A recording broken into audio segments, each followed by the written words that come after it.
Thank you for listening to the Titletown Scanner. We have a lot of new information to get into on various topics that we have been investigating around the Lowndes County area, and we're excited to get back into it. But we're going to start with a new update, a piece of information that we would like to share regarding the missing persons case for Paula and Brandon Wade. Now, for anybody who is unfamiliar with Paula and Brandon Wade, we will supply some basic details so that you know what we're talking about. However, we will have a follow-up episode coming that explains their case in more in depth, and also goes over a lot of information that even locals in Valdosta are unaware of. The information I'm going to share today directly relates to the investigation for Paula and Brandon Wade, but it also relates to how Valdosta Police Department handles investigations and handles the details. There's a lot to this. This is kind of like a Valdosta riddle of sorts. Does a Valdosta police badge come fully equipped with a time machine in which a Valdosta police officer can travel back in time to when they were a civilian and write police reports? I reached out to Valdosta Police Department for comment on this, and in this episode, I'm going to share what they told me. There is a whole elephant sitting outside of the Valdosta Police Department, and we're not about to ignore it. And it seems that a lot of other people are starting to not be able to ignore that elephant either. But first, we need to talk about something that's been ongoing for 2 decades. The disappearance of Paula and Brandon Wade from Valdosta, Georgia. I'm going to give you the facts, and you can decide what you want to make of those facts. You're more than welcome to disagree or agree with me. It doesn't bother me either way. No smoke and mirrors here. We don't need any of that. We just need people to critically think about what's in front of them. We will detail what I found and what the Valdosta Police Department said in response when we reported the issue to their professional standards unit. Also, keep an eye out for future episodes that I'm going to be coming out with soon, and it will be a lot of information about how you can report police misconduct or what resources you have available to you in the Valdosta area. And let's not get it twisted, because things tend to get twisted. We support law enforcement fully, completely. We work with law enforcement agencies across the country. However, in the words of Edmund Burke, all that is necessary for evil to triumph is for good men to do nothing.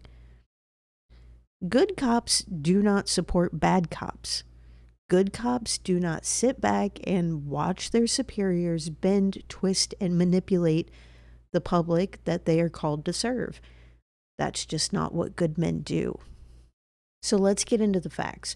Paula and Brandon Wade disappeared from Valdosta in October of 2002.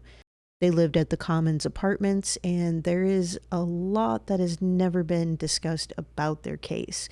Locals have wondered about certain rumors they have heard for years with little to no clarification. I will post a follow-up episode, like I said, that really details the extremely concerning and unpaved road it has been for over 2 decades. The suspects, the contradictions, inconsistencies, outright errors, and things that appear to be lies by those who have been in charge of the case. Now, a document in relation to the investigation, but today we are going to discuss this document. This document is the cover page for the incident report regarding Paula and Brandon's disappearance.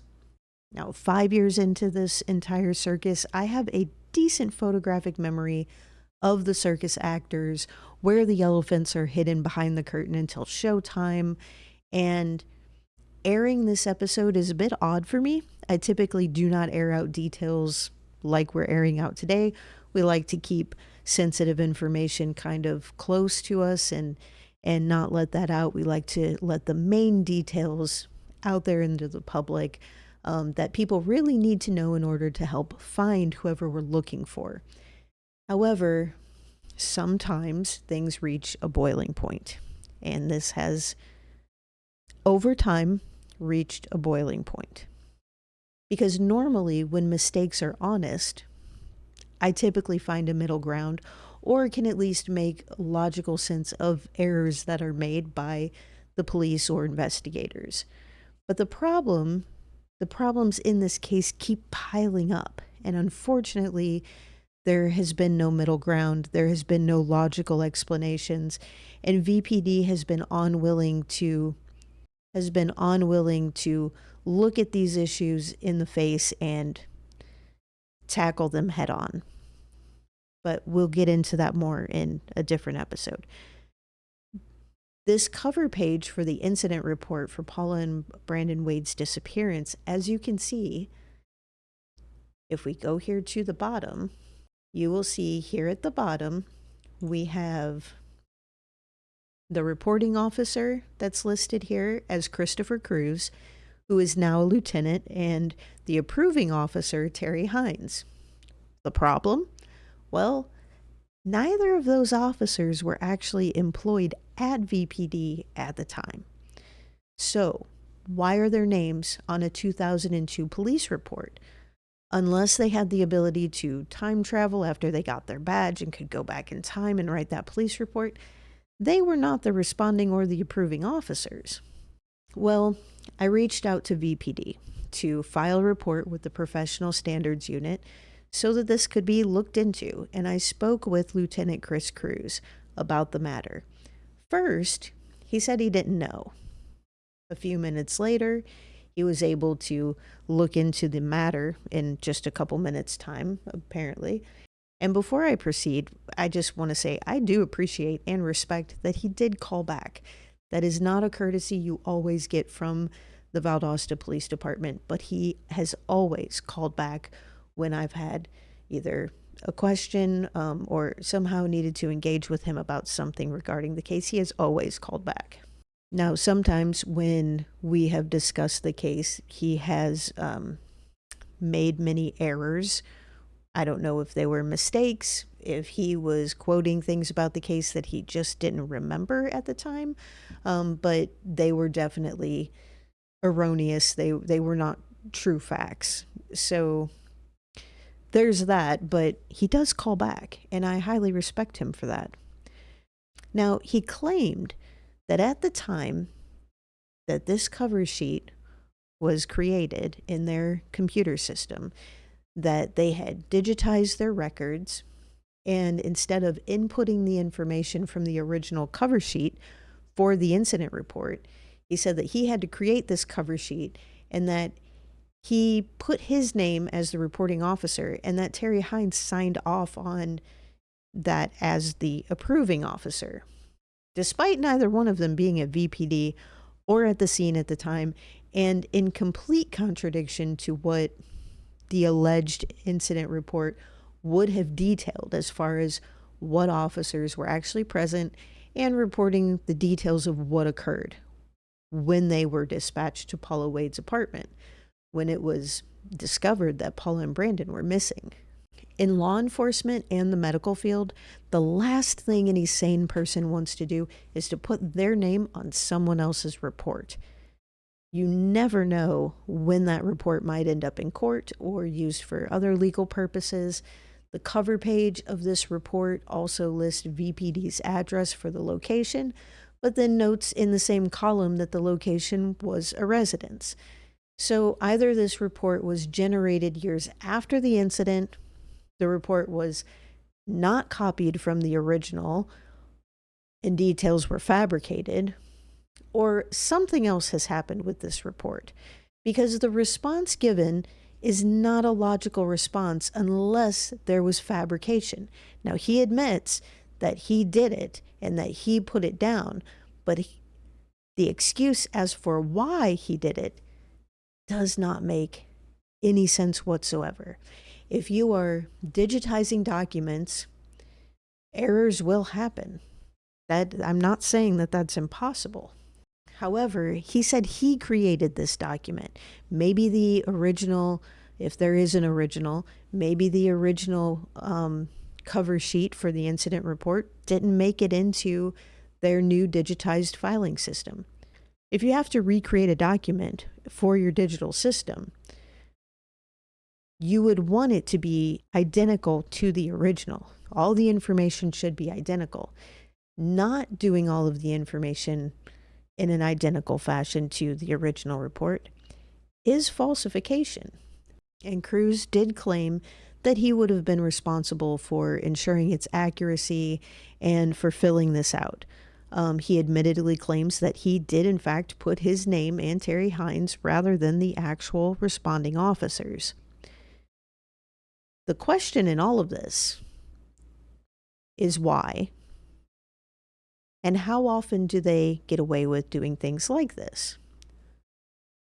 Because details do matter, especially in legal documents.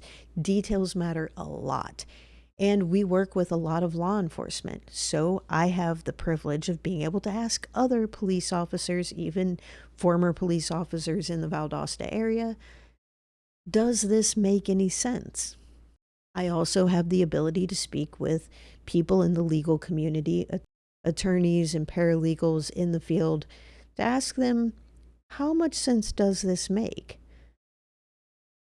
We'll have more on that later as well. We have found that Valdosta Police Department does not seem to bother with the accuracy and details. We'll have more on that as well. I know I'm saying that a lot. We want to try to make this kind of a quick episode for everybody to be able to digest the actual point of the episode, which is this incident report. But we do have many other instances of issues like this occurring. Now, I can understand misspeaking, misquoting, forgetting, making a mistake, certain information regarding a case that has been going on for decades, you may forget about. It's not as if this is their only case that they are juggling. But in every conversation I've ever had with someone from Valdosta Police Department about the case, a multitude of information they speak about is incorrect. And when I have corrected them, the excuses start before I can even finish my sentence. And as I mentioned, more on that in another episode. Now, we have reached out to several people about this incident to get professional opinions on what we're looking at here. As of right now, I am gathering everyone's statement. I'll let you know exactly what they say, but I can tell you what they haven't said. And it's not the same thing that basically Valdosta said, of nothing to see here. Now, it's important to remember that you can both support law enforcement while also respectfully holding them accountable, asking appropriate questions. Courage is what it takes to stand up and speak. Courage is also what it takes to sit down and listen. That's from Winston Churchill, but I think it still applies to us today. If Valdosta would like the respect of their local youth and their tax-paying residents, it might be time to sit down and listen, instead of excusing and attacking. This is just one of many issues we have encountered. Stay tuned for more. We have a lot more to share.